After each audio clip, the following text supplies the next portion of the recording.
Hello, YouTubers! This is National Master Luke Calhoun here. I'm a nationally board-certified teacher and a USCF chess master, chess enthusiast. I'm doing a speed run.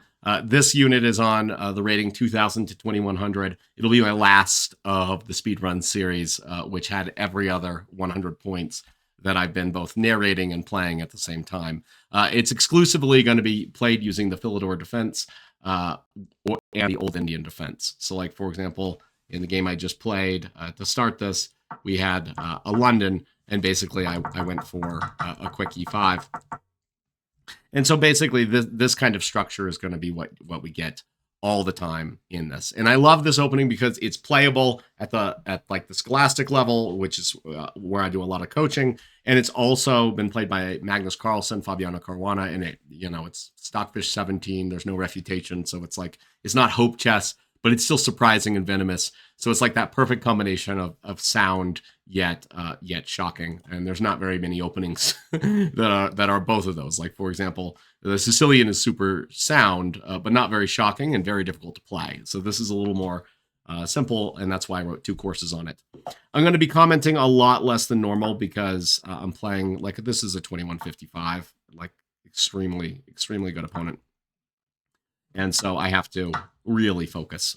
After the game, I'll try to like do a play-by-play. So this is not the best defense against the Scandinavian, but like it's still decent. Just get that away.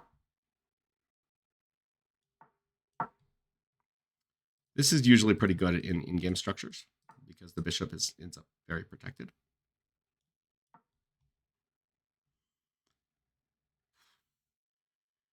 Okay, so the queens have been traded. This reminds me of like more of an Old Indian in-game rather than a Philidor in-game, because when you play like d6, e5 against the queen's gambit, sometimes you'll get a structure kind of similar to this, in which you have the option to put a pawn on the f here instead of a knight.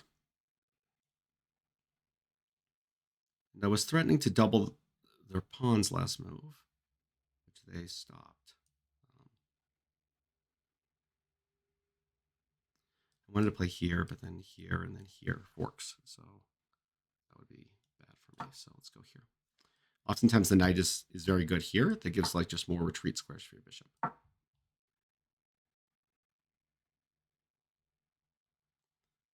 Let's see, like I can target this, and if they play b5, I can slink back if I need to. It gives a little bit more flexibility because the knight's not in the way. Let's slink back. I like slinking back here because then I can play a4 and target the a6 pawn if the knight moves. Okay, so I'm going to play here. The idea is to like come and attack that pawn. Good play by my opponent. A little too early for a4, I think. Maybe it's not. Maybe it's not too early. If the pawn moves, then I have the c4 square for my knight. I'm going to open up the a file for this rook. Not sure what I'll do with that a file, but looks like c4 is not going to be available, so I'll go here. Let's just kind of make sure black doesn't deposit anything there. That would be annoying. I could like go bishop chasing, but there's no point. Okay, so f5 might be a move, so I'll just kind of prophylactically guard against that. Okay, the pawn's staying. The pawn is staying, and I will capture the rook pawn. I always like to capture the rook pawn. It's just this is pretty solid. Okay, how do I make progress here? This knight isn't doing much. Let's go here. Put some pressure there, maybe here, or into here later. Attack that a pawn. I don't want to take this rook because I don't want to give them that file, and if they take me, I'll just have it back. So it's not a super big deal if they take me. This will trade a bunch of pieces. Am I okay with that? Maybe going this way first is best.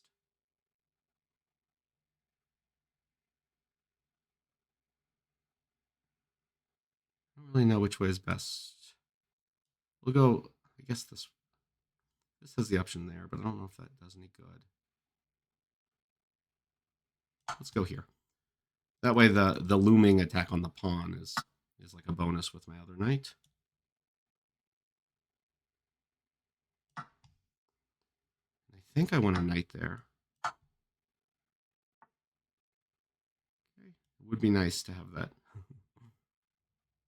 knight back, but just lock this pawn onto like a weak square. Now if they move this knight, the a6 pawn falls, so at least I've restricted one of their pieces. They do have a better bishop than me, so play is still complicated. And I think like maybe I traded off too many pieces. I like my bishop a lot more than theirs, so I don't know why I allowed that. I would love to still have my dark squared bishop here instead of a knight. I mean, it is a beautiful knight. Even though their bishop is good, they're going to have to play this move in order to activate it, at which point I'll have this square. Yeah, so they're already guarding the square, so I can tell they want to activate it like that. Maybe I can beat them to the punch and play like this. Yeah, let's do that. That way if they play f6, I can like take, when they take back, the rook will access this file here, which will be really annoying because it'll attack the bishop and then the pawn. So, and it's also like one more pawn on dark squares helps my bishop. Again, this knight is kind of weak. That's the silver lining I have. It's a small advantage, but I can play for it. Should maybe start doubling or threatening to double. They're thinking the same thing. They're going to double as well. Okay. I don't want to allow that double.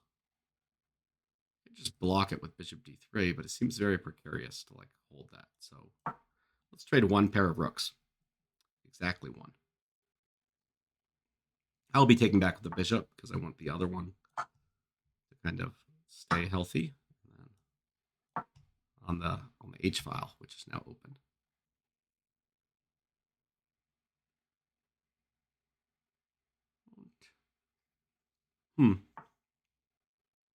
Okay, I was attacking the knight, so that defends it, but I don't know why not knight d7. That seems like a more common sense move. Let's continue to move in here and see if we can do something interesting. Okay, offering to trade. I don't really want to trade though. I love my rook, so let's move it back. If they move the pawn, I can play check and kill this pawn. So it's really not an option. And in the meantime, rook here check is a little bit of a threat. It'd be annoying to let my rook be so active. And again, this knight can't develop because my knight is guarding against. So like I'm just operating on a small squeeze.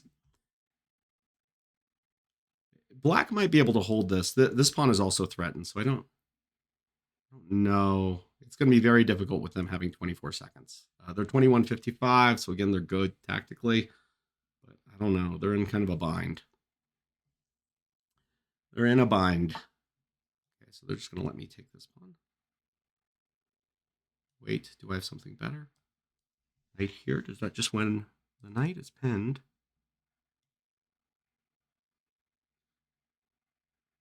It looks like that's even better than winning a pawn.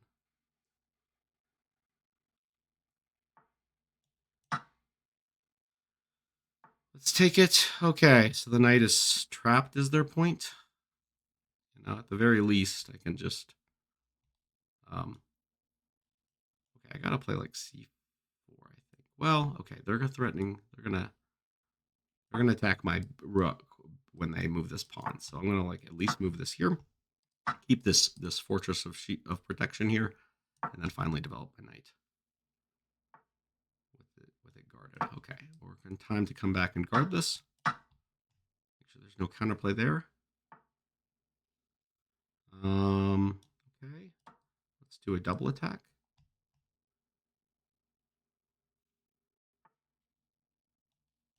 Take another pawn.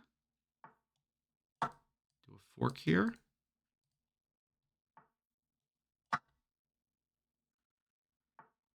Okay, so I don't want to move into the pin because then they can attack.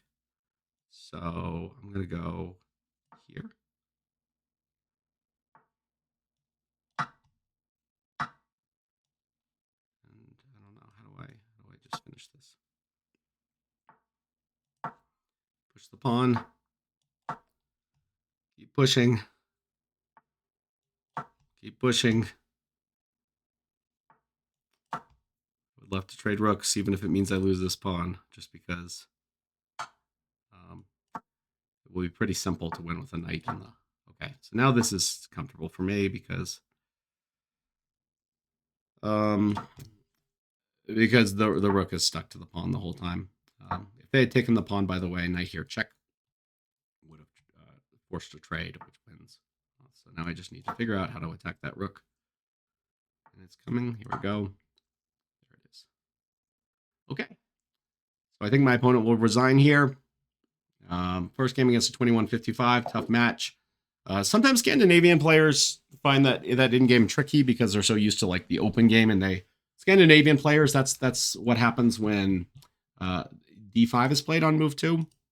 So in that game, d5 was played early. Let me see if I can go back to it.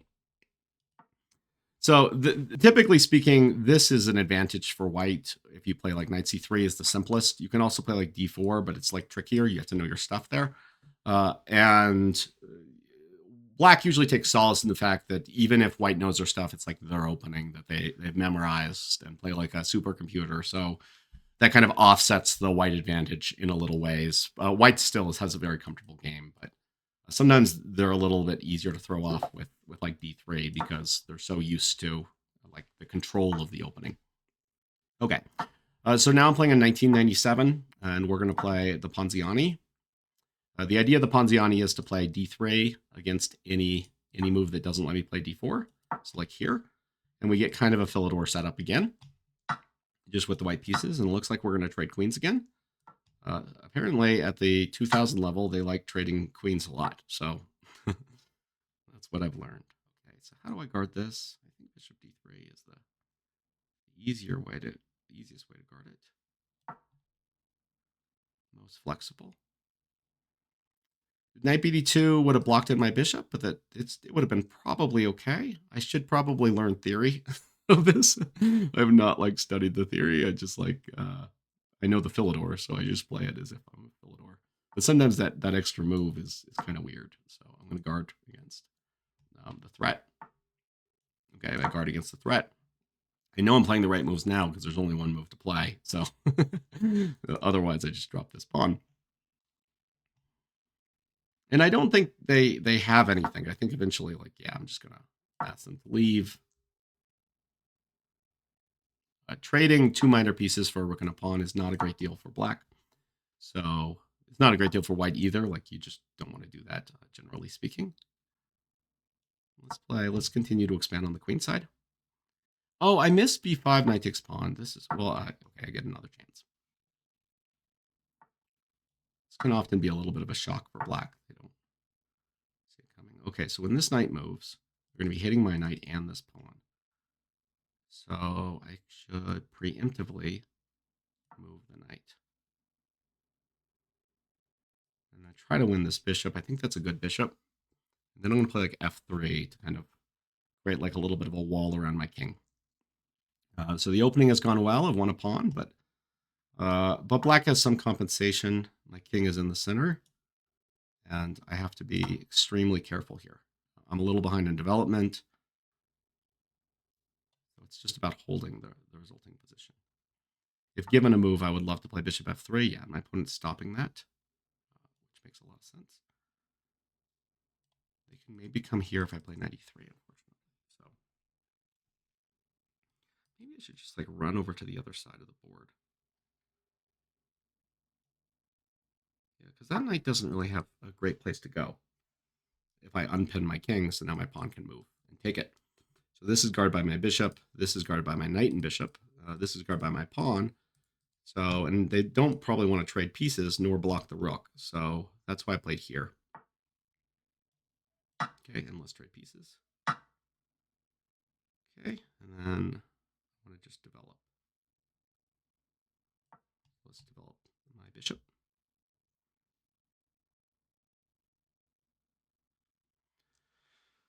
And I need to complete my bishop, okay? I'll happily trade a few pieces. That is my good bishop, but that's also crippled pawns. So that's the flip side of that. would love to play knight c4 and eat that bishop. So let's play king c2.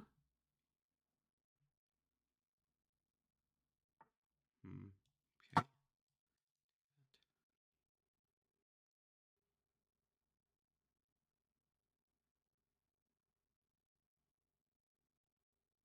Rook takes bishop is actually really an interesting move. If I took it back, that'd be a bad move because then they could play. Okay, yeah. So if I took this back, then they could play here, check, and actually this is really tricky. This still might be good. Okay, so I think like knight takes bishop though, was what I was thinking. I didn't like see rook here as a response, but then knight here, and things get complicated. So if I had taken the rook instead, so let's go back for a second. If I had taken the rook, they would play rook check, and my king has to move away from the knight. So they would have gotten a lot of material. Now, I am going to lose a pawn. There's nowhere for my knight to go. That is totally safe. Okay. It's a good sequence by my opponent. Very good sequence.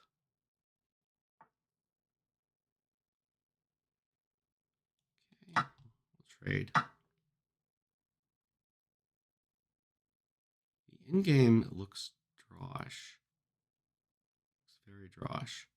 But it could be worse if I don't trade rooks because they'll play like I could play like king d2, but then my rook will be inactive. So I think I have to accept a draw here. And maybe they'll mess up in the king and pawn in game, but okay, they're not offering a draw. So we're gonna race. Yeah, I think rook e2 would have offered a draw. Now I don't have to trade rooks. So I'm gonna try to play for a win. Just because their king is removed from these pawns. So like I think like their king's gonna have a harder time catching a passer than my king will. And it's harder to create a passer when you've got double pawns over there. At least that's the theory.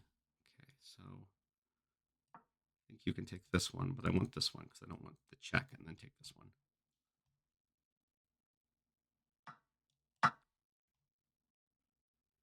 Okay.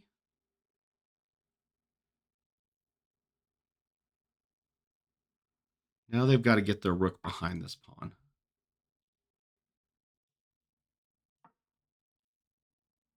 I don't think they'll get there in time.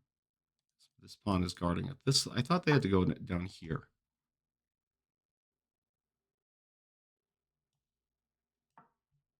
Okay.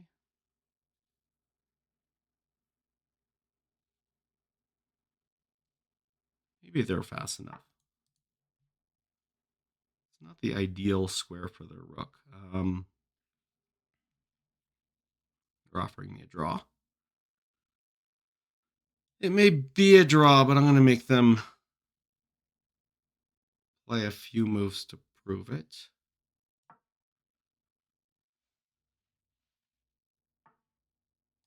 Okay, do I have time? One. Check here. Here.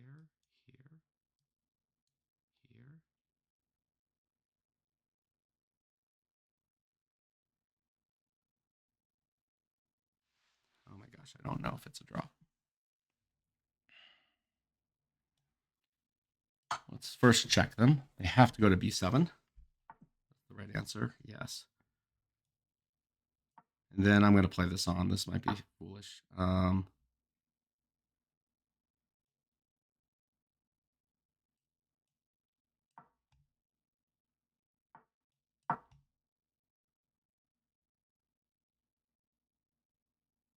So the idea is if they move here, I can play check. They take, I queen, and then I fork the pawn and the king, winning the game. And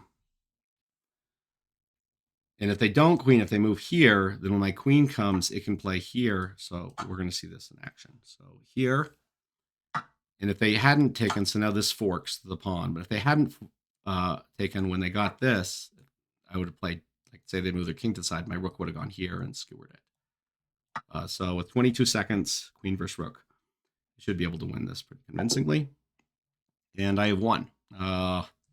Yeah, that could have been a draw. Had they played rook e2, I would have traded rook, so probably would have ended in a draw. Okay, so now I'm playing a 2067. These games are hard. We'll play a Philidor defense, attack the pawn. Okay, this is kind of interesting. Unlike c3, there's no, well, okay, this is weird. Now I just take this. Thought they're going to play c3. Okay, how much do I want this? Do I want it c5 enough, or do I want it just knight c6 enough? I think I would just want it knight c6. I would like to develop my pieces instead of being super greedy. Okay, they're attacking this, so I better prepare to castle. I got to get out of dodge. Like knight g5 can happen really fast if you don't respond to threats like that. So this is the thing. Anytime they wanted to play this move, I'd be able to take this pawn instead. I guess I should just develop my minor pieces continually.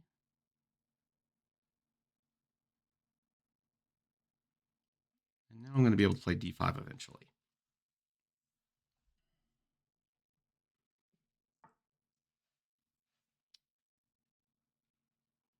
Trade more pieces. Let's just continue to trade pieces. It is the bishop pair I'm giving up, so maybe this is foolish.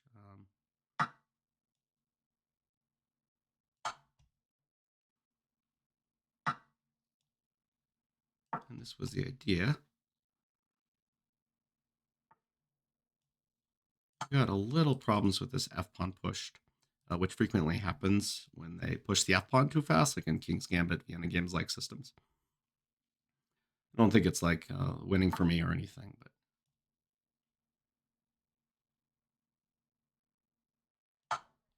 but it does allow at least nice liquidation.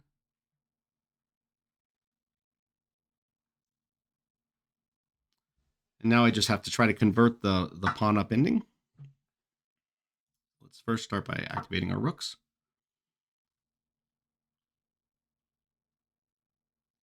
My opponent's 2067, I think I said. So again, a good opponent. The road to 2100 is rough. I'm gonna need like needing anxiety meds at the end of this, especially with like trying to comment. Although I'm trying to again comment as little as possible. I think I said like you're welcome to friend my main account. It's Chess Maven Yeti,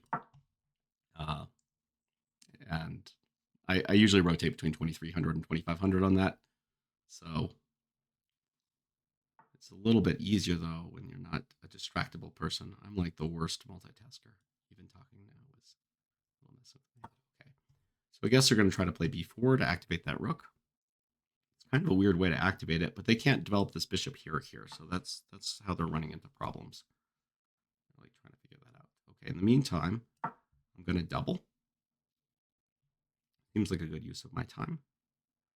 The point here is I'm going to take here, and then they're going to have to put it back with a pawn. So that's a really important detail because it will mean their rook is still obstructed, and my rook will have free reign down that file. Without this bishop developing, then this rook is an issue. I don't really understand why they don't just move there, though, to just develop it there. That seems like the simplest path to get it out. Okay, so an interesting move. This is where I have my majority. So technically, it should be okay if I just take.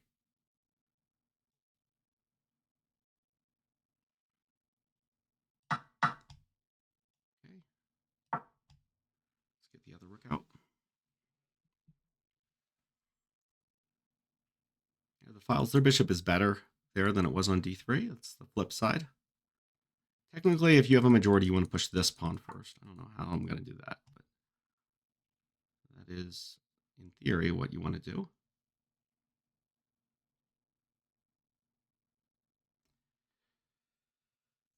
Okay, let's... I want to trade.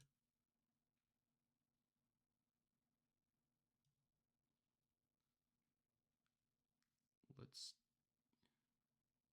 trade the rooks. It's an active rook, and that pin is kind of annoying. If I like move knight d6, for example, my rook would be hanging, so I don't want to just live with the fear of them upping the pressure. Now they can develop their bishop.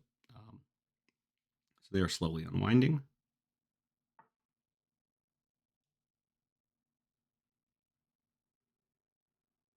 Like play h6 at some point and make sure I don't get back rank checkmated, but maybe I can just play king f8 to make sure I don't get back rank checkmated. My king is going to want to come into the game later. Bishop b6 would have been an interesting move for them. Just kind of taking advantage of the fact that there's this fork here, and rook a8 would have been a really passive way to defend against that. But maybe I could have gotten to the 7th and checked them, which is why they didn't go for it. Whoa, there's a discovered attack on that. So let's take advantage. Okay, they can take here, but I'm getting 2 minor pieces for the rook and the pawn, and the minor pieces are usually better. Oh my gosh, I could have checked. Just auto recaptured, which was obviously not ideal. Okay, now let's use the 2 minor pieces to kind of outplay the rook. Generally, 2 minor pieces are better than a rook, as I hope I will illustrate instead of illustrating the opposite here. So we're attacking that, and if it moves, this pawn falls. So immediately, this is the problem with the rook, is the 2 minor pieces can attack it twice, and the rook really can't defend it. Okay, take that. Yeah, I was worried about this move, because it would just b5. Okay, that is true. That is true. But there is no threat yet. There's just the threat to push.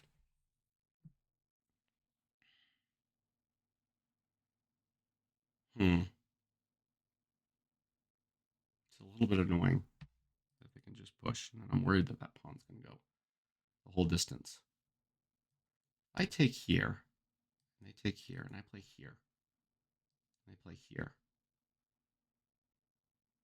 They haven't, I think, enough for it. Then, like, I start pushing this.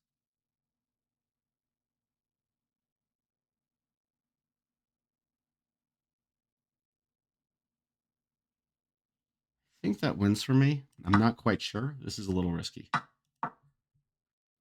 The threat is here, and then here. Now the threat is here.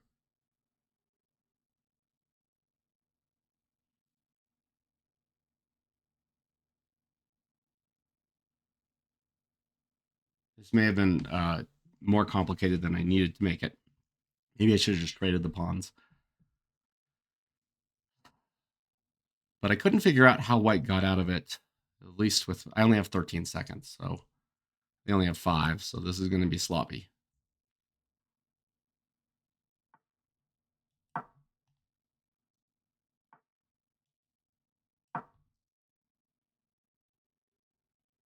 Okay.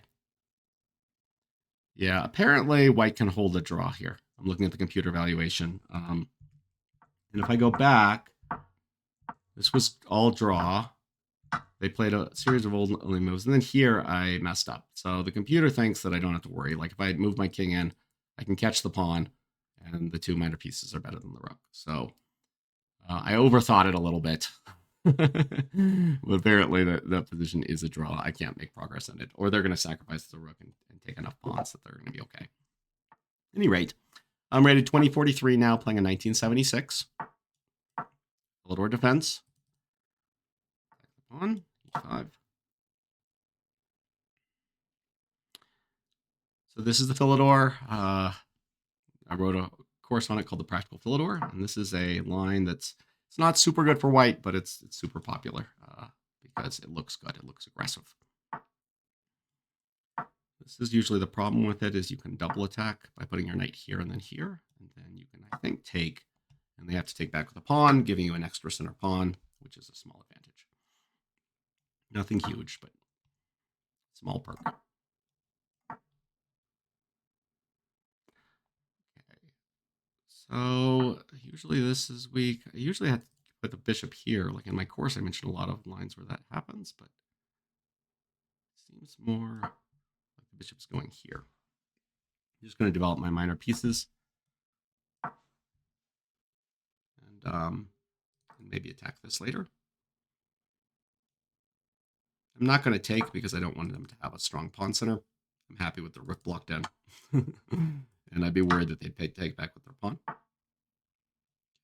Same thing. I don't want to give them my bishop. I like the two bishops. I would like to move like rook here to attack the pawn. Some secret attacks here. They're going to try to play for c4, which is a way to like stronghold that pawn. And I'm going to just continue to play f5, take away the strong knight. Maybe like bishop f7 to attack it again. I can't do that right away because this pawn will fall. But what I can do is stop c4 for the time being. Okay, now is there a way to attack that? Knight c4 is an interesting idea, but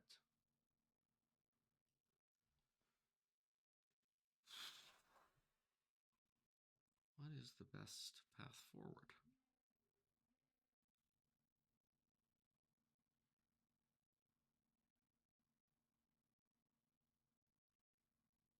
This looks a little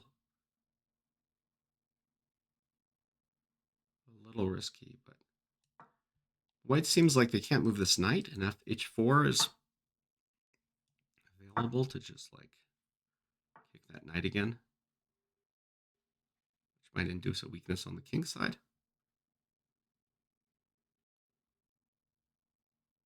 So the knight wants to go there.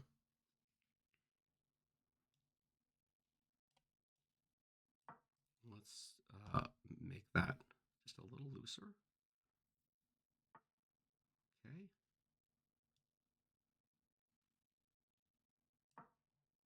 Now let's play into this. The idea is to like maybe attack that later. I don't want to play this right away because then the knight can choose to come here and come back. But if the knight comes to d3, then maybe this will be a good idea, hitting that pawn, which we're about to see. Now, ideally, I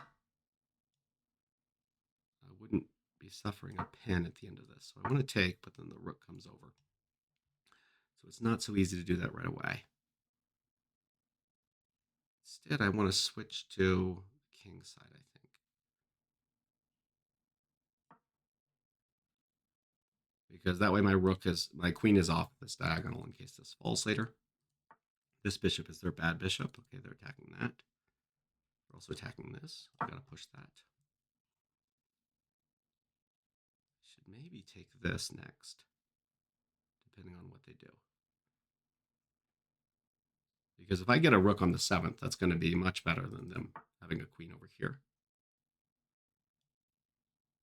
But then I play check.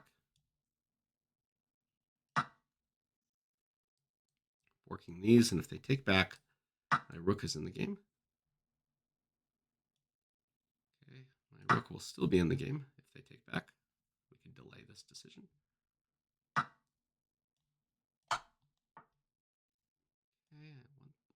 I love a rook on the 7th. Let's keep a rook on the 7th.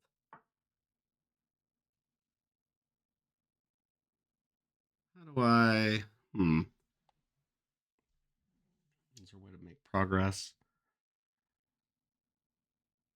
I don't know if checking does anything, but we'll go ahead and check. And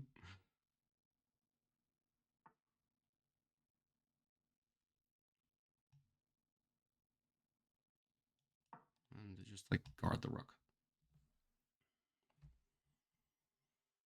Technically, I could just like trade everything and have a good game if there was a way, because I did win a pawn through all of that.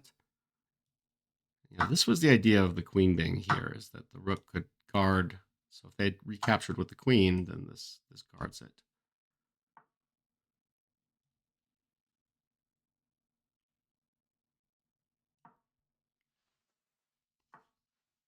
So they want to trade queens. Their king is super weak, though. So I don't know if I want to do that right away. Maybe I'll do that after here. And just the idea here is that like the king will be easier to check, and there's not like a pawn hanging, which it would have been hanging in that other variation.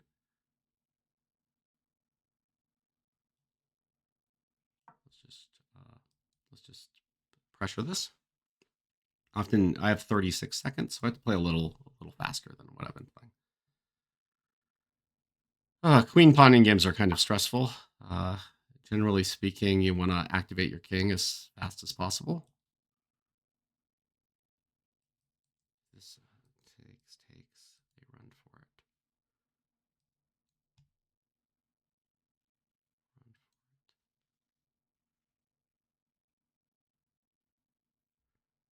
I don't know, it's too hard to calculate. So let's play this. This is a lot safer. The pawn is farther away from the king, so I have 10 seconds though, so I can't spend that much time on another move. I'm just gonna have to guess whether trading queens is okay in the future. And it might have been okay there. I didn't do it like a full-on calc.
3 seconds. I gotta start pre-moving.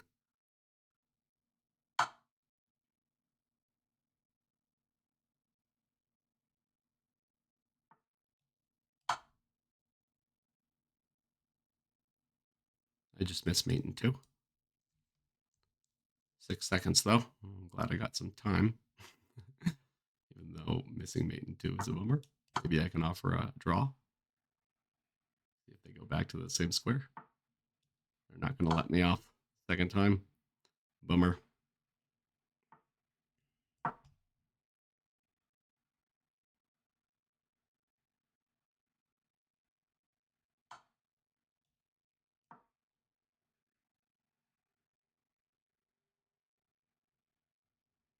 Eight seconds, so gained a little time. We're playing with increment. Oh my gosh. I could have just traded queens. Oh my gosh, they missed that. 6 seconds.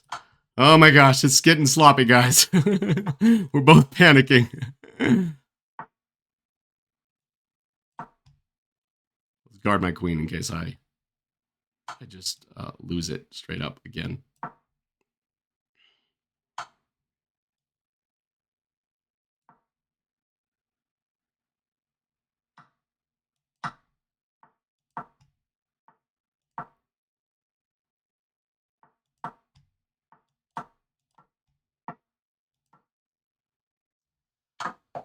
Okay. A little bit of luck there. I should have. I mean, like, I had a winning position, and then, like, I apparently have not played enough bullet chess in my life to play with any semblance of accuracy there at the end. So, a victory, but a hard one. This is a Carol Khan. Let's play, like, an Old Indian system. Woo! I gotta, like, calm my heart, too. This is gonna, like, carry over into this game. I'm, like, pre-moving knight f3. I could have lost a knight. Okay.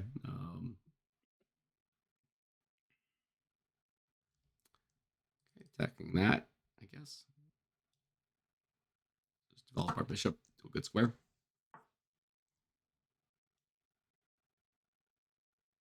Do I want to develop it there? I guess like I have this idea of playing f3, but it seems like a little risky. Let's just develop our pieces on normal squares. Maybe I can move a little bit faster in the beginning of this game to avoid the situation that happened in the last. Gotta learn from my losses. A lot of times in the Philidor, you can expand on the queen side, which is what I'm doing here.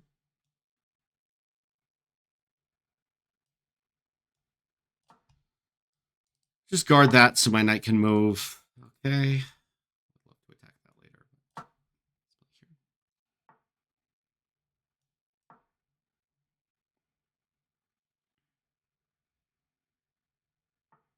I guess I had knight takes pawn last move too. Which I'll play at this move.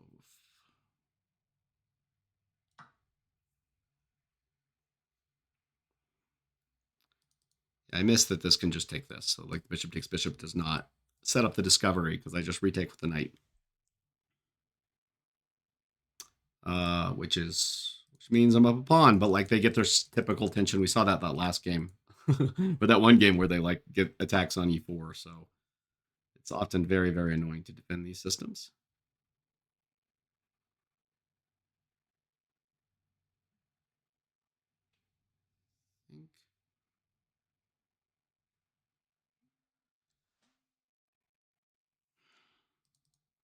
The attacks on that knight are again annoying. I need to move that knight. Let's do this. Let's try to trade. And then thinking knight d3. Just checking for any near mesos. Get my knight back, trade bishops, and then try to convert the endgame. Is the idea.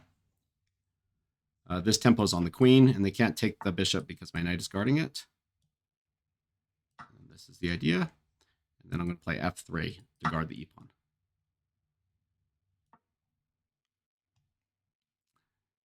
Okay, so everything is guarded.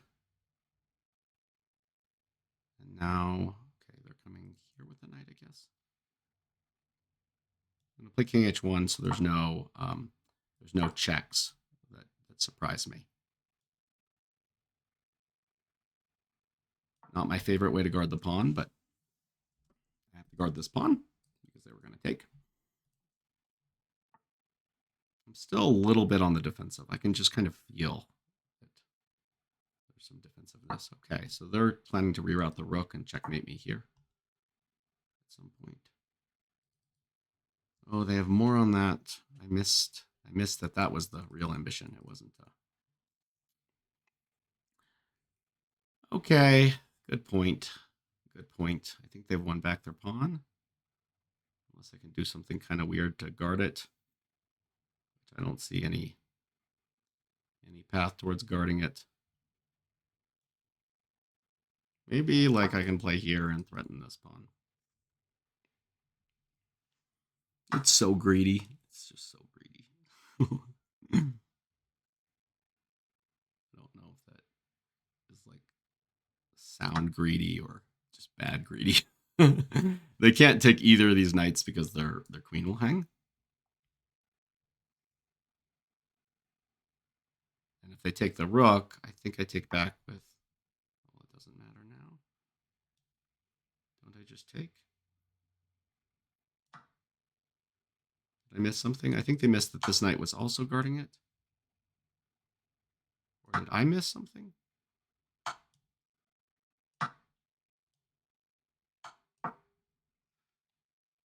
Okay, that was fancy, but I'm still up a pawn. So that was kind of what I wanted, to trade all those pieces. Coming here to attack this pawn. I need to make sure my knight can defend that, so we'll guard that square. If they play here, then I have that square to guard it, and then I got to get my king in the game fast. Okay, my king is in the game. I have an extra passed pawn over here, so this is where I should be pushing.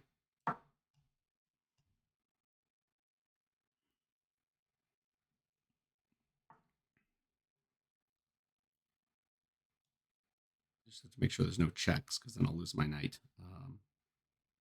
Looks good. Just attack that pawn. 2 diagonal of a knight is usually the safest place you can be from a knight. So it's good to be 2 diagonal. I'm going to just continue to push my passer. Where's this idea like going here and going after this pawn? I am a little nervous. Like when your king can only guard your knight 1 square, then sometimes there's a perpetual chance. But like luckily my knight is guarding a lot of the checking squares for the king. And I want to create a pass pawn. At the very least, the pass pawn will be a distraction. So they will have to deal with defending it. And I don't want to push it right away because I don't have enough ammunition to kind of defend it. Do I trade here?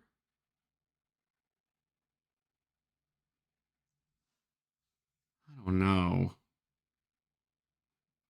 I don't really feel like trading right now.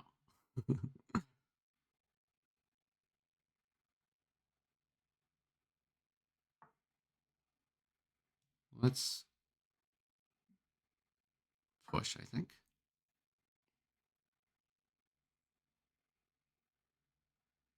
I would love an outside pass pawn. So that's kind of my goal, is to just have this outside passer. I would love to trade these. Okay.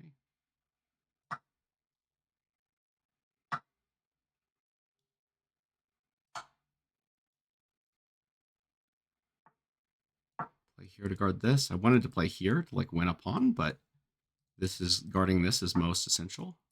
Now I can win the pawn. These are both attacked. 23 seconds left to finish it, but I think the position's simple enough that I can do this. With knights, it's always a little unclear because they check in weird ways. But I'll just guard this. That way, even if I miss a check, the pawn is guarded. And we'll try to create a pawn on the other side of the board. Pass pawn.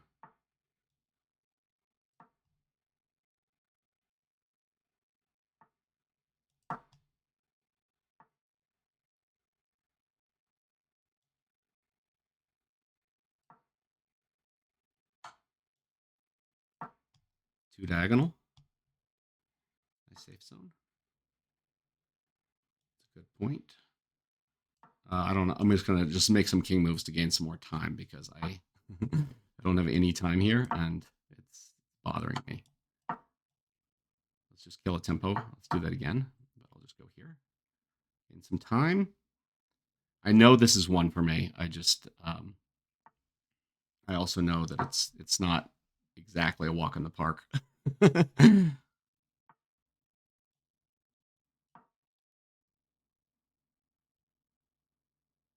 Just make them. I'm just trying to run them out of a tempo, which it looks like I have.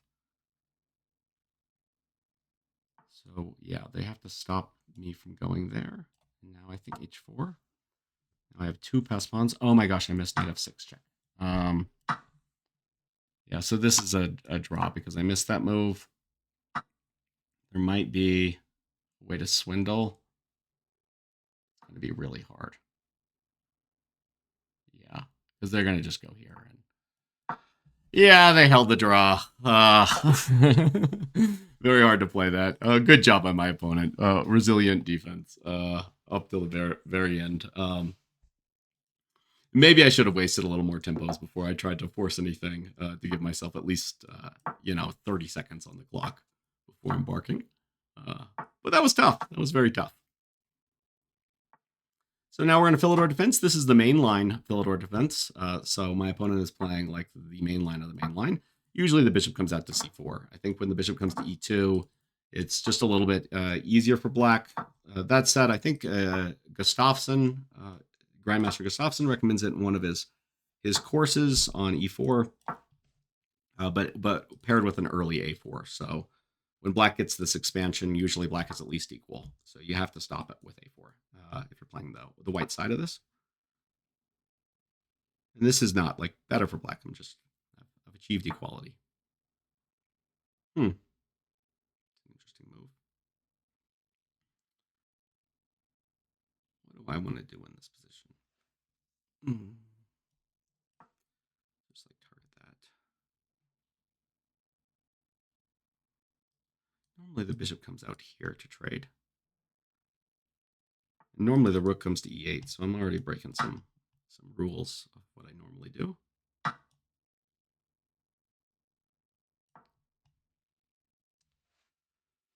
Try to trade the bishop because this is technically a really good bishop for white.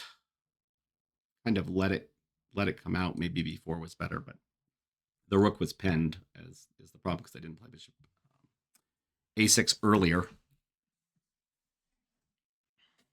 Don't know if they'll trade bishops. I wouldn't if I was them. I'd play it like here and then threaten knight g5 and getting some counterplay. My opponent is 1993.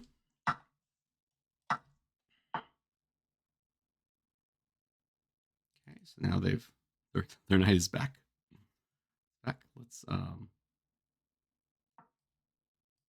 Let's target this, so it makes it just a little difficult to develop their bishop. Okay, and they're moving their queen to assist. But I can move my queen to assist. We'll just continue to make it difficult for them to develop their minor pieces. Maybe rook b6 was good, but see, the queens were like pinned, so like knight d5, and I couldn't take back, or they would take my queen, so that was the idea behind what I did. I almost always take back with the pawn if they take, because I don't like the knight coming to d4. And it also cures me of a backward pawn in open file. So that's an interesting idea. There's like tactics, but I don't think anything relevant, because if I sack here, they take back with a horizontal moving piece. So instead, let's just not let them go into that square. This move is really risky if they still have a bishop here because of the weakness on f7. It just gets weaker because it can't push or anything after g6. But if you haven't done that, if there is no bishop here, then usually it's okay to play g6 in these types of positions. Okay. And should I continue?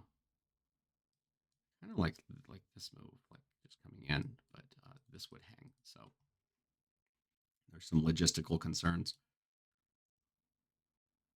This rook isn't very good. What if we trade queens? I like this in game because the pawn is just backward here. Yeah, they recognize that too, and they don't want to let me do it. Okay. This was attacked. So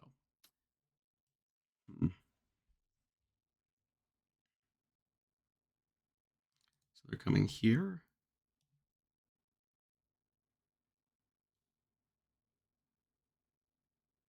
Let them come. Let's give a little bit of a buffer to this pawn so that my knight can finally move. I would love to like move this knight into a better square. Oh, this is tricky. I think this pawn is falling.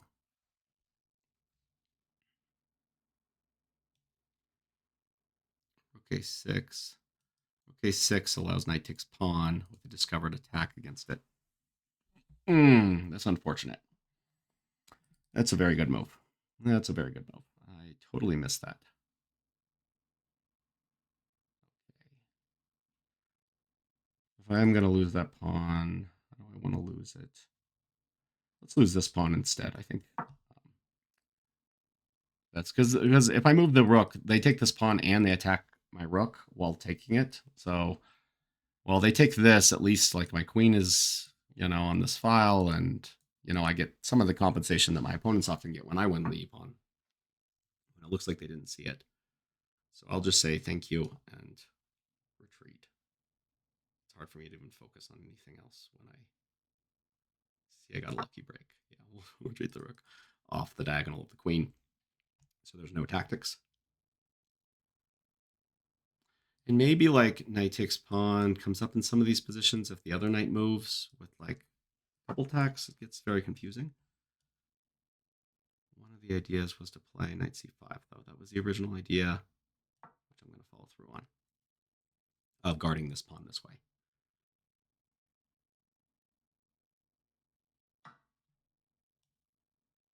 Okay, my knight's going to be hanging. I don't think they can do anything. Whoa, I'm missing a lot of moves.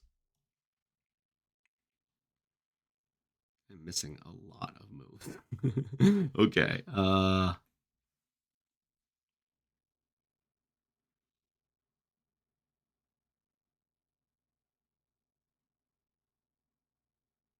25 seconds. Man, this is intense. Rook takes pawn doesn't work. I just analyzed a variation that didn't even work. Okay. So I think queen e7 is forced.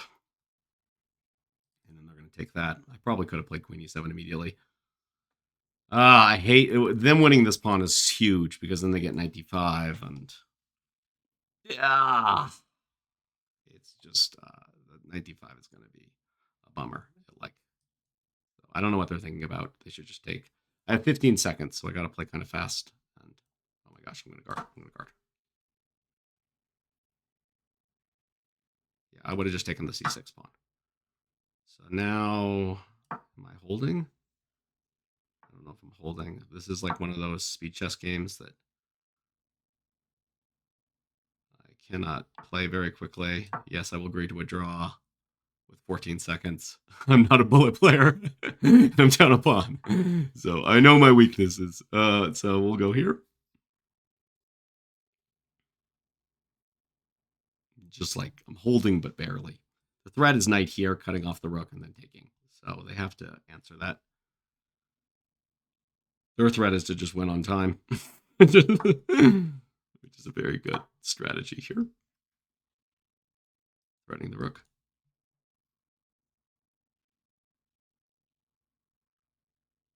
I don't know how they get out of it. I can't. I'll let them figure that out. If there is even a way. Okay, I guess they can't get out of it.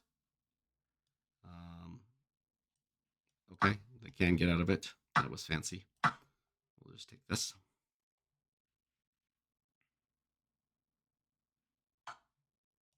Okay. This knight is a little bit funky, but they can easily, yeah, just get it out like that. Oh man, rook here. What am I thinking? We'll still play rook here. Pretend that they can't guard this knight, even though they now can. Pretty easily.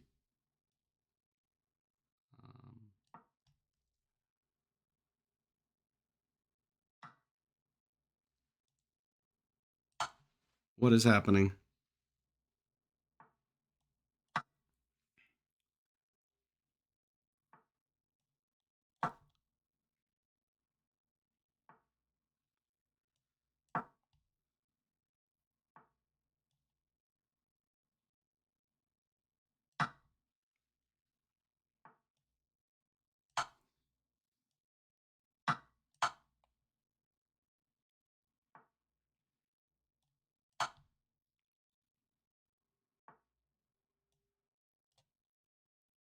Oh, it's pinned.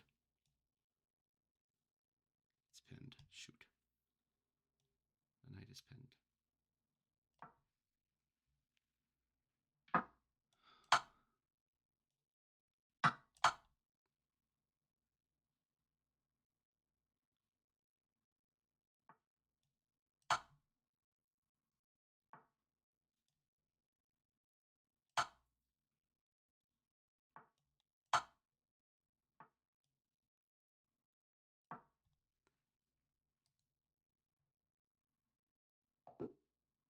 Okay. So I won, but that was hard. Let me take you back to some of the tactics. I had no time to comment during that game. So first of all, I was really upset that I missed just rook here, which would have forked queen and knight, and it was an easy win. And then after rook here, queen here, rook c6. Apparently, I'm still up 3.8 on a computer, but I just don't have the time. So then there's this fork here that the computer wants me to play. That would have been really clever. I played this losing move instead. And the problem here is that there's so many things hanging. So knight takes e5 was a good move, and I was in trouble. The knight was hanging. If I moved the knight, my rook was hanging. I had like seconds. I had 13 seconds on my clock to figure it all out. My opponent had 6 seconds. So I went with knight f3 with the idea of trading queens and taking back. But I'd be in a losing pawn in game. They can't take back here because of the pen. But they played here, which just immediately lost because this guards the rook. They still have a lot of pawns for it, but I'm on the attack. I started attacking this. I was just ignoring this for the time being. The pin is a really good move. I took this, and this is already a mistake computer wants me to play king h6, and apparently I'm winning, but things are not so clear because that's scary. This is like just going for at least, like I figured at least I had a perpetual here, because I can always if they ever block with the queen, I can always come back. And so here I'm like, okay, maybe I should play for more. So I played queen f6 with the idea that I could play knight c6, blocking the pawn's progress, and if they queen, which they can, then I have check, attacking the queen, and it's check. So they have to take here and then take here. And apparently this is winning for me. It's not easy though, because if we trade queens, this is gonna, I can't catch that pawn, I don't think. So I have to keep going, and then now it's over. I played this queen move so that there would be no checks on this diagonal, and so that I could attack that and also this, so kind of like make a double attack and see which pawns they would choose, and then that caused enough consternation that I was able to win the game. So that was against the 1993. We're against the 2051. I'm already stressed again. So Sicilian defense, we're going to play it as if it's in English. 4, knight f3. I'll just hold my e-pawn. I'll just castle. Play c3. My opponent's playing, absolutely fine chess, just doing normal moves, and I'm gonna continue on to the queen side, king side for an attack. This is the first weird move. It was like it would make sense if I pushed my pawn, but I didn't, so I don't know why the knight is retreating. It's going over here, but there's no, it can't go here. This is guarded, so I think unless I'm going crazy, I can just continue to like set up potential attacks over there. Long term, now I do need to develop this bishop, so it is a question of how that bishop develops. And one advantage to their knight move is now if I go here, I have to trade. I have to trade that knight that just journeyed across the board. Of course, that's not a bad trade for me because it took them, 1, 2, 3, 4 moves to trade knights with me. So I got a lot of extra tempos there, but I don't want them to be able to play this to make their knight better. Okay, so this is here. I tempted to just play here. And one downside is that I'd be giving them the square. So maybe before I do that, well, the knight would go here is the idea. The knight would go here, and then it would come in and ideally get some kind of attack on the opposing king. But I'm really underdeveloped to attack. So I'm going to play here instead. That attack might have been sound. It was very hard to calculate.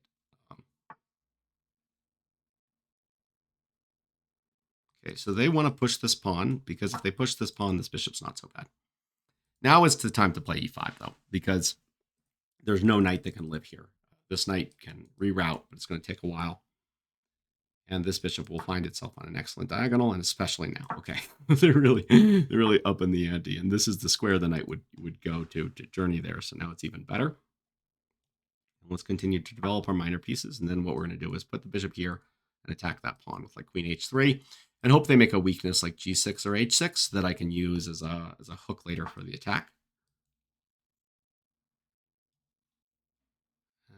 And that moves backwards again.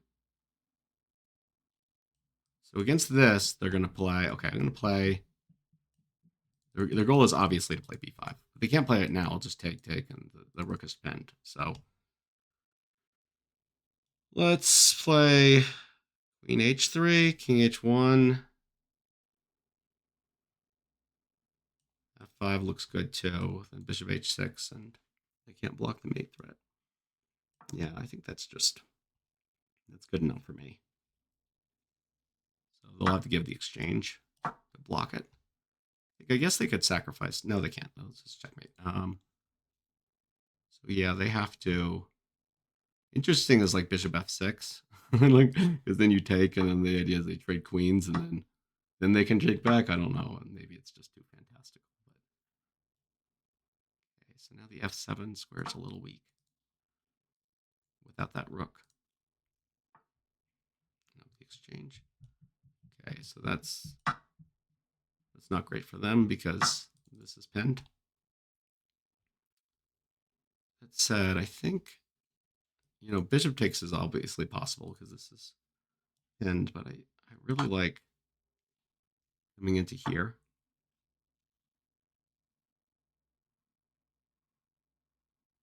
And maybe attacking here, but then they just play h6.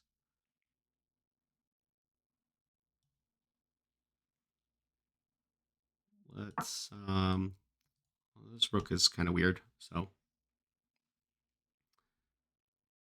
go ahead and see where they move it.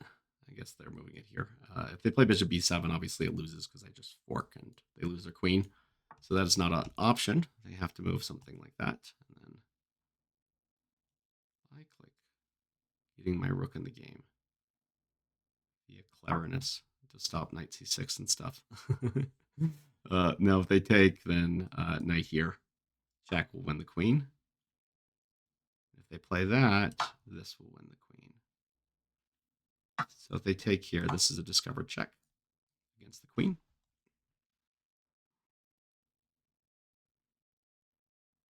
And should in the game. In fact, it's a little maybe more than that. This is mate and 4 according to the computer. After king f7, rook takes f5. That's going to be mate. So, but taking the queen would have been simpler. So, yeah, tricky position.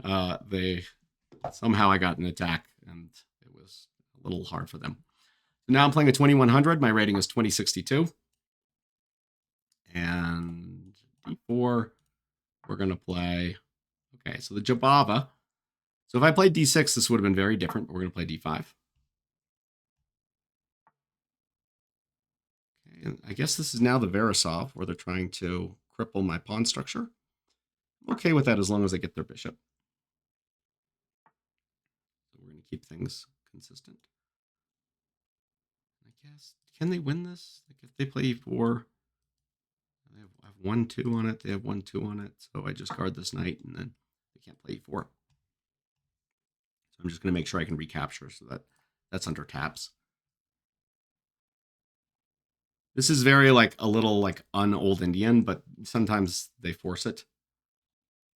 Against knight f6, actually against knight c3, you know, I could have just played d6, which is a Philidor, and probably I should have, but I was so in like my Old Indian only mode, and I give this in like my course as like a way out of the Old Indian, the Philidor, but I don't know why in this video I want to be out of the Old Indian, so it doesn't quite make sense that I did this. Okay, so their point is that they can fork me at the end of this. It's a good point, but I will take it anyway. Is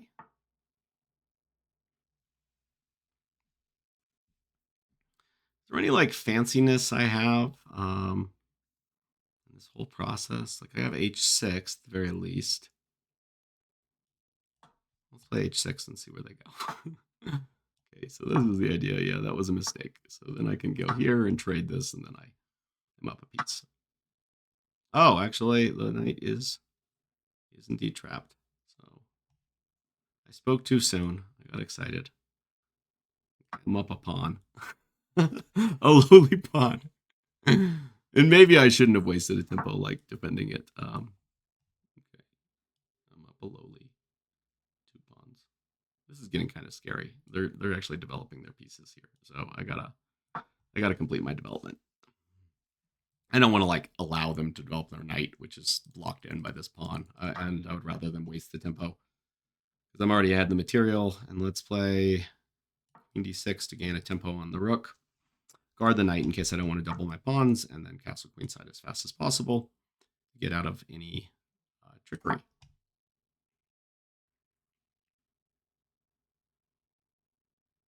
So I'm still kind of behind on development. But and I'm not yet even pawns 3, 4, 5, 6, 7. I just had an hallucination that I had won a pawn when I did not win a pawn. So sometimes that happens with me. So go here. Let's eye that pawn. Eye that pawn. Okay. I'll go over here if they insist. This is a mixed bag because it's a little weakening to them. They can't attack this pawn as easily. So Okay, so I'm going to have to get rid of their weakness eventually. They push. I think it's good for them to push, so I think I just need to develop a bishop. There's just no way I can continue to attack that with a bishop that looks as atrociously as mine did in that position. And somehow it looks like white is okay. They have a few awkward pieces, but this is definitely a problem for me. So, they have a static edge. I have queen f5, I guess, which would get rid of the pawn, and then they would. Okay, it's not anymore. I can't play queen takes bishop because the rook is more important than the bishop. If you guys follow my nonsense thinking, so queen takes bishop. The idea is rook takes queen, but it's not worth it. Okay, I don't know what they're doing over there. I'm gonna continue to develop my pieces onto open files potentially. This is annoying. I want to move my knight. I can't move my knight very easily.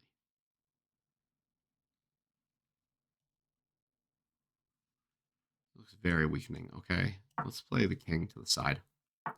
Just get out of all these attacks. Okay. They're finding a lot of annoying moves. I will say that. A lot of annoying moves have been found. Queen b6, queen a6 was an idea too. Let's just eye this just in case this. Later in the game, the queen's guarding it now. I thought about c5, but then I thought c5 would be kind of a weakness, so I stopped worrying about it. Gotta guard the bishop. And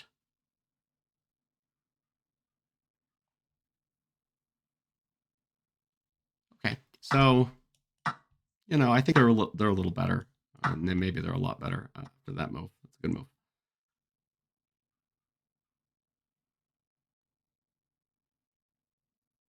Yeah, that was a good move. Good find by my opponent. This trade to take off the h6 pawn. And now I'm filled with discomfort and sadness. C5. Yeah, I just kind of need to make some weaknesses for them. They're gonna play c5. They can take here and I'll take here. That'd be fine. And if they play here, I'll take. And the idea is the pawn is a little weak, and at least my rook is. I have a rook in the game, as opposed to having no rook in the game. Okay, I really want to rook on the 7th. How do I make that happen? Well, I don't want them to push and then take here, so I'm going to guard this. My queen. The queen is the worst blockader in the game, so this is unfortunate. I have 18 seconds, so I'm also probably going to lose on time. This is very annoying. It's so passive. It's so passive. Okay. Yeah, that's just a good move too.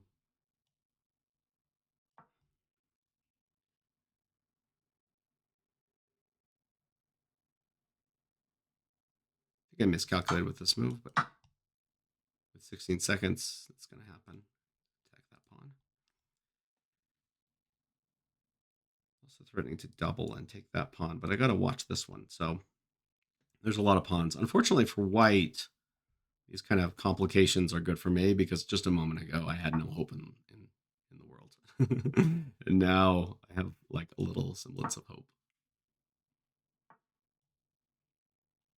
Okay, let's guard this one. That one's the one I'm worried about. Less so this one.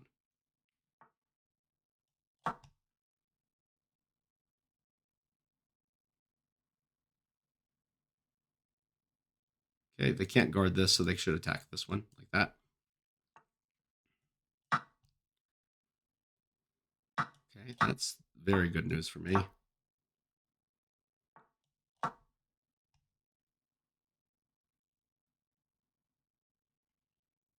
Love to get the rook on the 7th.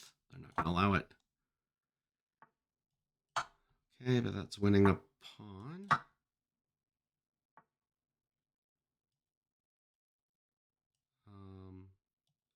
Okay, let's counterattack.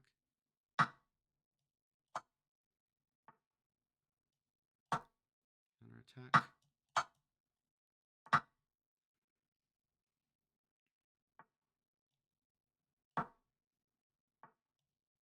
Okay, move the king back. And then let's begin to come in. King back.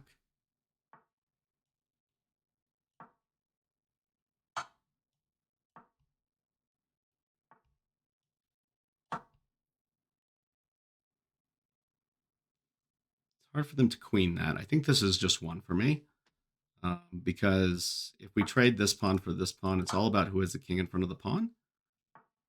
And I will have king in front of the pawn. Ooh, but this is actually very tricky.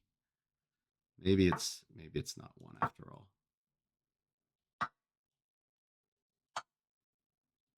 Let's try going on this side of the pawn.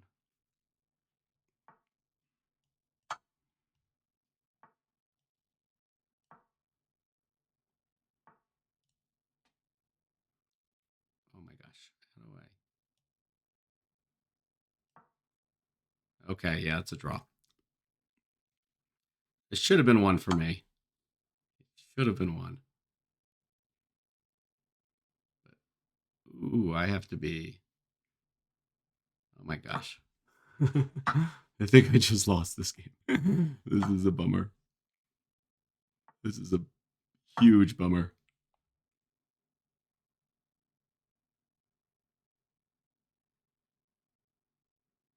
Is there a draw out of this? Oh my gosh. It's time pressure, but that's no excuse. I can't. I shouldn't be losing games like this. Okay. Yeah, and I'm out of time. Okay. Good game by my opponent. Very silly of me to lose the pawn, and then later, let me just check what happened. So this was obviously a draw. I got like a little clever. And then here, apparently, it's still a draw. So this is there's no downside here. Yeah, I'm just pressing too hard to win. And everything was fine. Everything was fine. And then rerouting the rook to the other side of it, this moves. So rook a8 is simplest because whenever they take the pawn, like here, whenever they take this pawn, I take their pawn. But I thought I had more. I got ambitious. I really wanted to win. A good in-game job by my opponent. It's really hard in those positions, especially with the time ticking to calculate. Especially like assessing the position is tricky too, like whether that's a draw or win. Add an extra pawn. It seemed like I could push. Okay, so this is a Philidor reversed against the 2044. I apologize. This is gonna take longer now that I have him out of my belt. Let's just attack. And okay, this is interesting. Queen c2.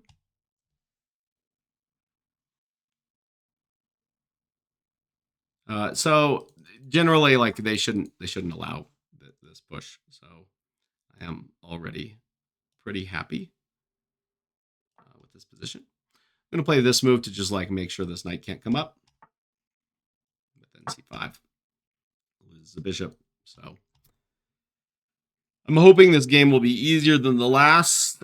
It won't be like trying to win up a pawn and possibly overextending.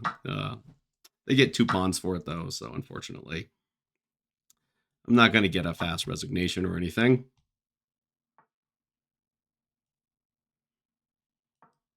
Let's play into this. Into this. Attack. Attack. Okay, so I could win 2 pieces for the rook, but I'm not going to, of course. Let's continue our development. The idea is if they ever push this, I'm going to take here. So it will be tricky. Okay, they attack that.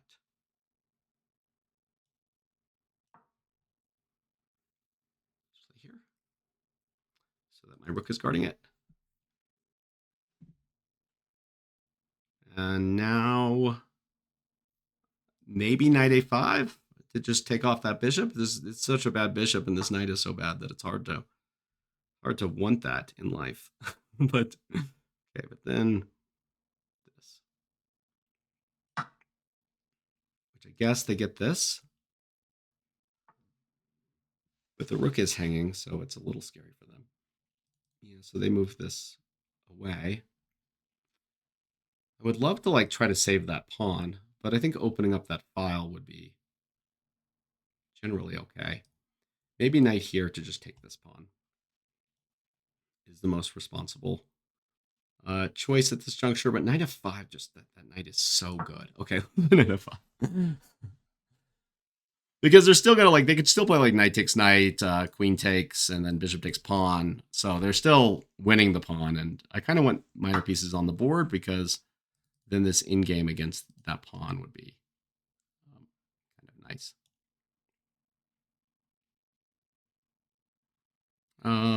Okay, let's go. We got to go attack, right? That's why we put the knight there. I don't know why I was even looking any other direction except to attack. Queen a2 would have been, an interesting choice too to like attack on that diagonal, but okay, threatening checkmate. Basic threat. G6, queen takes knight. So I'm expecting knight e8. Okay, well I thought queen takes knight. Oh my gosh. G6, that's not a bishop. Okay, this is so bad for me now. Okay, I can't believe I did that. Okay, I gotta end the chess soon because I am clearly fatiguing at the end of this long line. But hopefully I can come back. I swear that was a bishop. It's always a bishop in this position. I don't know what a rook was doing up there. So yeah. I should have played knight h6 check and then just taken this pawn. It would have been a free pawn. And now things are a lot more complicated. So luckily I won a minor piece to begin this game, or else it would be even bleaker. And it's still bleak, guys. It's still really bleak. let me think about how I do this. Okay, let's go. The knight's gonna be pinned. Let's go check.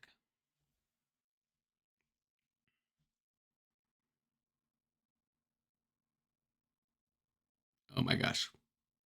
I can't believe I thought that was a bishop. Okay, we're gonna play knight here. Attack the rook.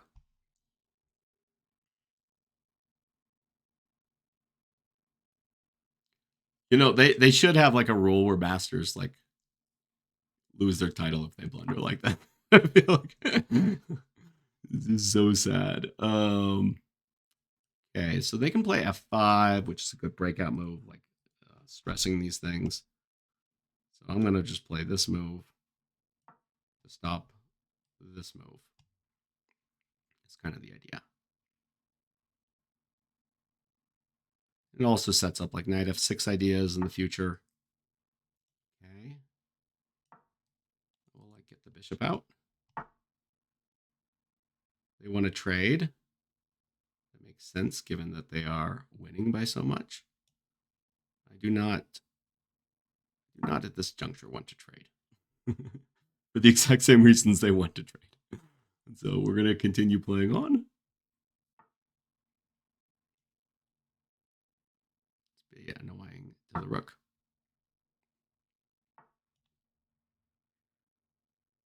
And okay, that's f4, I think is the scariest move on the board for them to face. It just looks intimidating, even though it doesn't do anything. Let's make a lot more moves like that. We look stronger than we appear. They're technically only up 4 because, again, like I won a piece to begin with.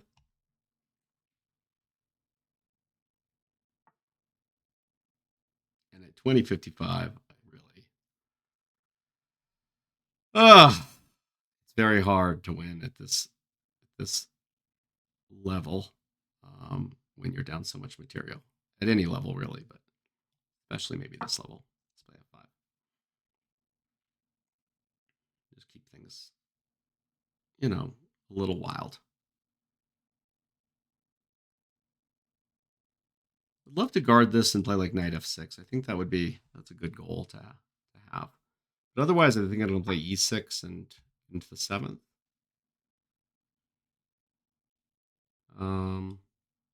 Check.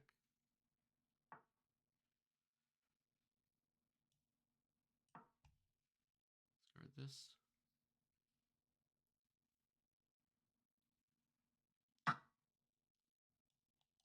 Okay, take that. They can't take this pawn, or I'll just take it back, and then that's going to be checkmate. So let's guard it. And, okay, I don't want to trade.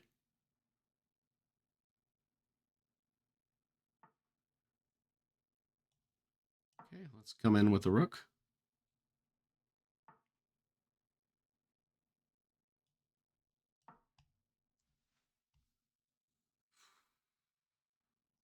I can't like avoid that trade because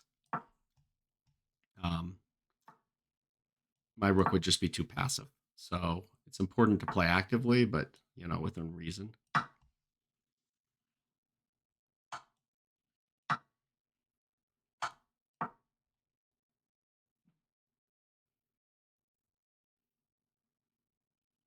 Okay, I have 9 seconds. Get behind the pawn.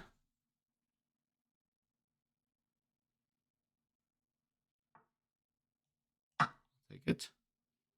I don't think it was defensible, but I guess it wasn't attacked either. Just keep taking pawns. There's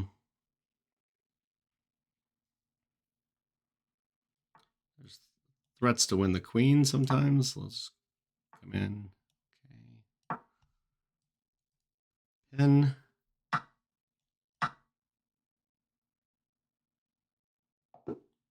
Okay, yeah, and it's actually over.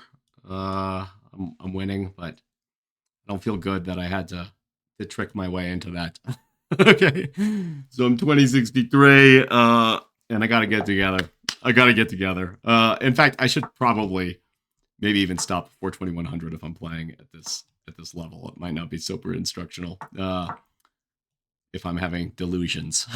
I'm wearing out. I needed more coffee in the morning.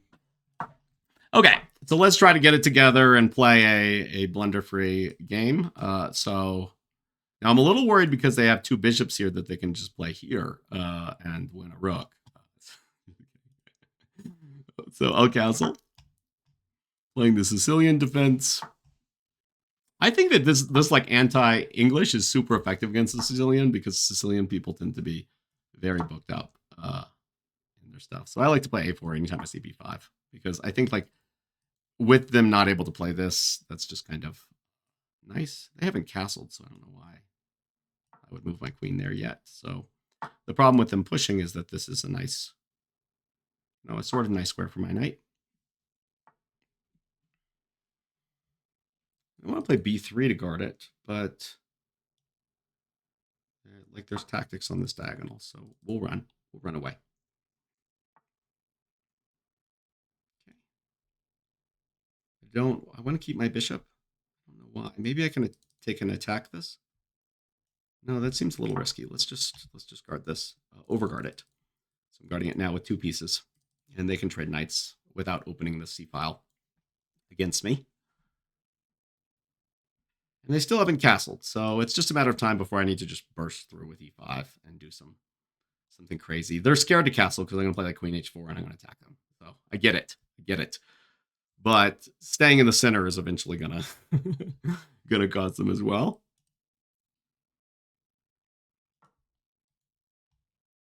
Okay, and they're taking a long think. This was a good time for me to like slap myself a few more times to wake up. Okay, so I think just on principle, I want to play e5. It just seems like if they don't castle, I have to open up the center. I guess f5 is another idea, but this is going to open up the f file, which is where I would want to attack, like right up that middle. So let's do it. And the goal is to just take advantage of the fact that they haven't castled. So let's continue to do that. If they take back, there's discoveries. Oh my gosh, they're going to give me this discovery. Okay, let's go So many different paths to go. Let's go here. And I can win their bishop, which is a very good bishop, or win a free pawn. Let's win the free pawn. I know I chose poorly. Bishop is so good, but it's also blocking their king from castling, and so it's like it's kind of boxing in the rook here. I want to take back that bishop. That way they can't play rook c6 now because I got a piece on it. How I develop this bishop without losing this pawn is a problem for future me. I'm going to just continue to, in the meantime. Well, if I attack this, then knight f6, then this is hanging and this is guarded tangentially. And that looks convincing enough for me to not want to try that. So I like f5, though, with the idea that I can put a bishop here, guarding the knight and eyeing the rook.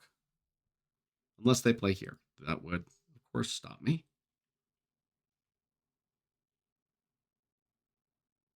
And I need to move this knight. No, but then they take here. That's not fun. Maybe f6. Okay, they can take there. I mean, I'll get this huge attack if they take there. I'll like come here and then take it back. Okay. Always a threat. Always a threat. It's time to take out that bishop. I love that bishop, and I would love to clear this file for the rook. It's going to be really nice if I get that file. So let's take here, and they're going to take back the queen. I have a discovered move here, but first, let's just put the queen, the king, on this awkward square so that rook is in jail.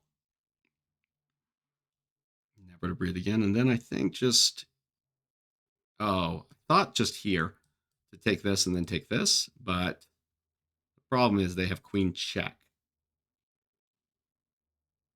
which is not so bad. But let's just go instead, well, d4. Let's just go here and just eye this square. I feel like there's something tactically better than this, but I just can't, for the life of me, figure out what it may be. So we're unfortunately left with this situation. Okay, and then I can sacrifice the queen. Queen sack! Because when they take, bishop takes f7 is checkmate. I'm back in business. I haven't redeemed myself from hanging my queen, but I at least have moved on the path of sanity again.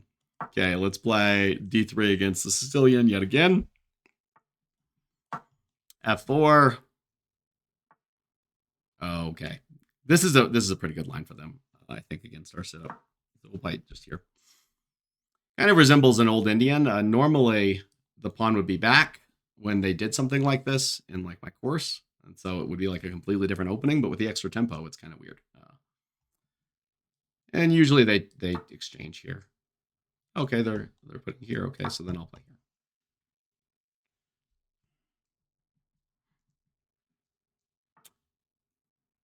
here. Okay, this resembles like an English opening for white, except the colors are reversed, so it's kind of an interesting dynamic here. I think I forget what to do against this in the main thing. I don't even know if we are in the main thing, but like obviously knight f3 is an option, and so is bishop e2. Trading the bishops. I think I'm supposed to trade the bishops.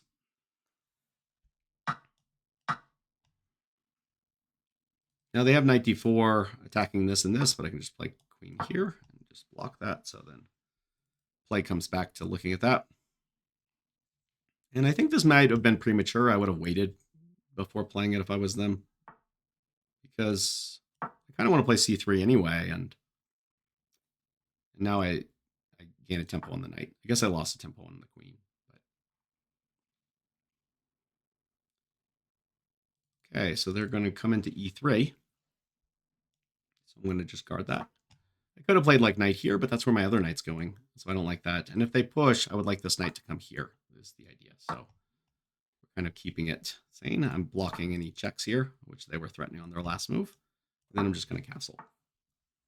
And now play kind of resembles a French defense in some ways.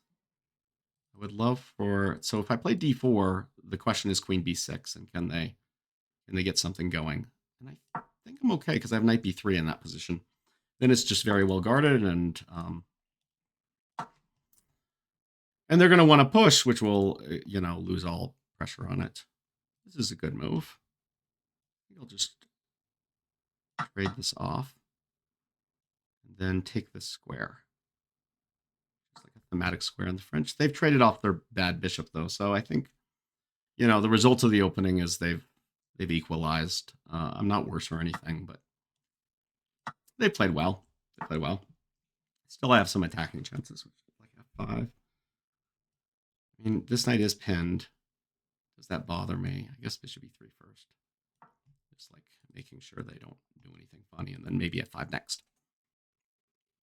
They have bishop c5, which would be an interesting retort. I don't know if I can get away with b4. Could also play f5. I think I'll do now. Seems more appropriate without this knight pinned. And if they take, then I can take back with the bishop, which gains a tempo. And now this f rook. I don't know where they're going to castle, because they played h5 to kind of secure the knight, and castling queenside looks risky because I can open up squares on that side of the board. So, like the dynamic play, this is actually starting to look a little better for me. They're 21-17, so again, a good player. So I have to be careful, of course. But strategically, something went wrong. I don't know where it happened, but yeah, they're castling queenside. Something definitely went wrong. So I think I want to open up this. And I think I just want to... So b4, oh my gosh. Takes, they take here. I thought just generally I would have compensation, but I clearly don't. So can't do that. I need to like guard that just one more time. So rook c1 and rook d1 is what I'm considering here. As well as like just king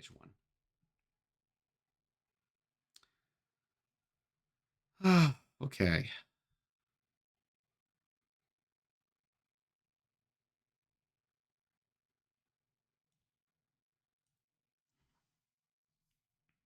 King h1 is like I don't know what to do move. 55 seconds. Okay. Here they just play their king to the side. So let's go here. Just guard this one more time so I can sacrifice a pawn. And I will sacrifice a pawn to open up things. Oh, I missed knight c6. And that, so knight c6, pawn takes bishop, I thought was fine, but then knight takes queen comes with check. So knight c6 would have been a good move, but now I quite like my position. For a lot of reasons. Rook b1 looks good.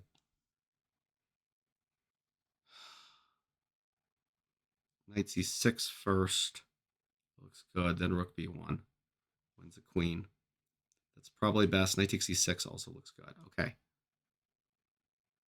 But I do have to move. So let's go here.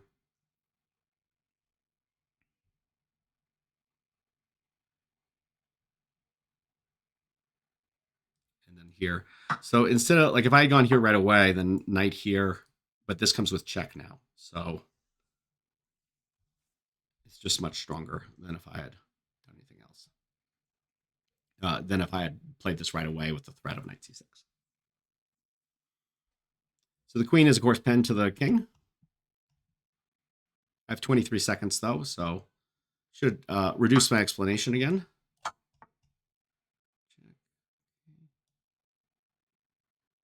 I just want to trade. Simplify the task. Threaten this and threaten to come in here. This should... queens are very good against a rook and a knight, so this should be decisive. If the knight moves, Then queen a7 is my entrance square, which will result in like an immediate checkmate. So I thought they had to push their pawn in order to survive that. But as it is, they're just going to get mated here. And I am 2081. Okay, so I think my next game is my last one. I'm fatiguing and this video is already too long. I might not get to straight 2100. I'm playing a 2121, but I want to have these lower than Lord of the Rings. So we have an Old Indian position. This is very characteristic. Play e5. And we'll just play bishop e7. Bishop e2 is the main line, and it makes a lot of sense. Yep, castle king side. My opponent's playing a really good opening. Not surprisingly at the 21-21 level. Okay, d5 is... Gary Kasparov played it once. It's not a bad move, but it gives this square for the knight. So you can kind of counterattack. And then the moves here are queen c2 and knight d2 to defend it. Queen c2 is a main one, and then a5. So that b4 can't kick away the knight. These positions, like if you put it on a computer, it's going to say like slight edge white, but in practice, black wins more. And I think it's just because it's hard to find moves for white. Like what do they play here? Okay, they pin, they're threatening to take, and then take this pawn. Like nice try. I'm just going to move to the side, not let that happen. Okay, so I guess they want to play b4. Right now, it's not threatened because I will just take. But it also gives me the opportunity to play this move, which just stops it via en passant. And so then they're going to take out the knight and play b4, but I'll just guard the knight here. Not let them do that. And I'd like to go like g6, f5 at some point. Get that going on.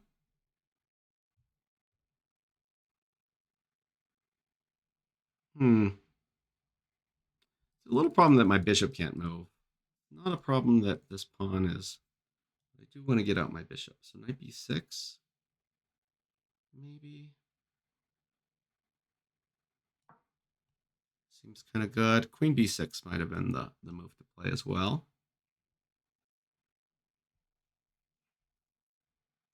I don't really mind if they give me this bishop. So I will always happily accept that bishop's place if it wants to let me take it.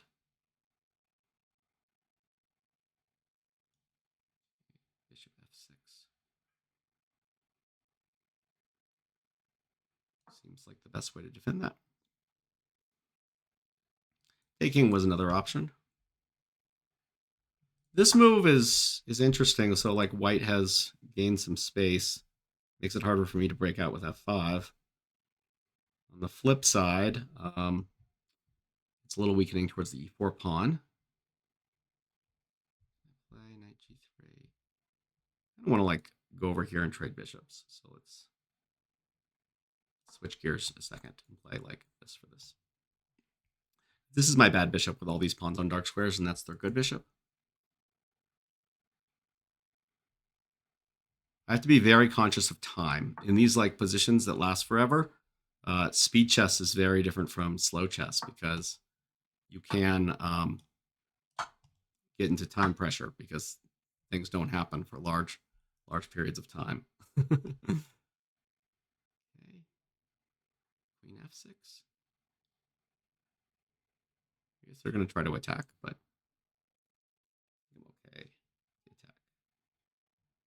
Let's just play bishop d7. The goal of the bishop d7 is just to develop the rest of my pieces. Okay. g4a. Okay. I can make my queen active. But then it will be attacked later. Flip side of everything. Let's open the c file and get some counterplay down here because I don't want it to just be all be this. I think if the position starts opening up, the king is going to start to feel drafty in positions like this. And which rook? Both rooks look good. Let's just do this one though, for simplicity's sake, because this rook, if they ever play this pawn up and we try to trade things, then this rook will be good.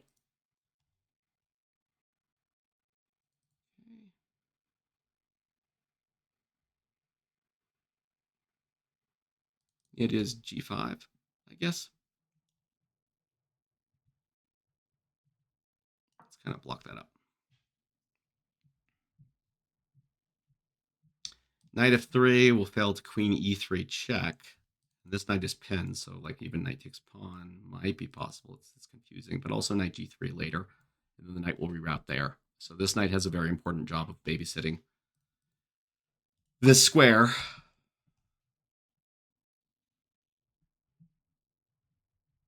And okay, how do I build the pressure there?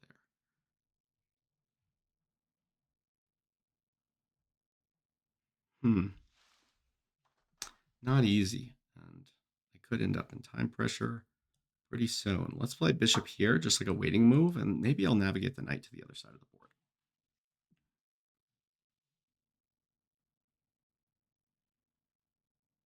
f6 is a good move, actually. I should not have allowed that. I should have played like knight here just immediately, because if my queen can come in, I'm going to have enough compensation, I think. Let's see if they test me on that. Now I want to, do I go knight in?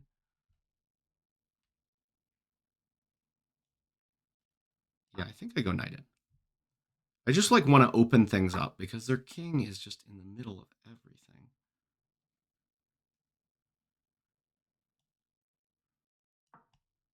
Okay, they have more attacking chances, so trading queens is fine for me, and then otherwise I'll take off that knight that's harassing me. Tell it to stop at once. Maybe even queen e3. Man, I wish I did not have 17 seconds to play this position. Really wish I did not have 17 seconds on my clock right now. So complicated. I guess I'm hoping they trade queens because I don't have a lot of time and I can play an in-game a lot faster than I can fend off like h4 stuff, which is scary for both sides. This is really intense. Okay, trading queens. Thank you. It just makes it a little less stressful to play this position. Okay, no, they can't take that pawn. Okay, let's move into here, and then I guess knight to here. Threatening that. Yeah, no, that just loses a piece. This happens it feels like all the time in these old Indian structures. They just wear out. Like when I was creating my course, it was amazing how many games just ended because of a silly blunder. In fact, I have to lose them. Let's go here. They're threatening here. Originally, I had like intermezzos moves, but I don't have it anymore. So this is a bummer because I want to take here to stop any kind of attacks. But now I don't even get that, so I have to allow this craziness with 10 seconds left on my clock, no less.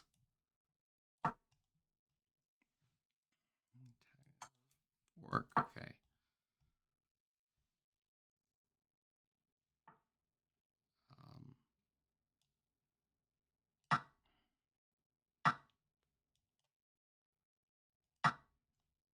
Okay, I do not have a lot of time on my clock. This is so stressful. It should be much easier than it's going to be, unfortunately. 7 seconds.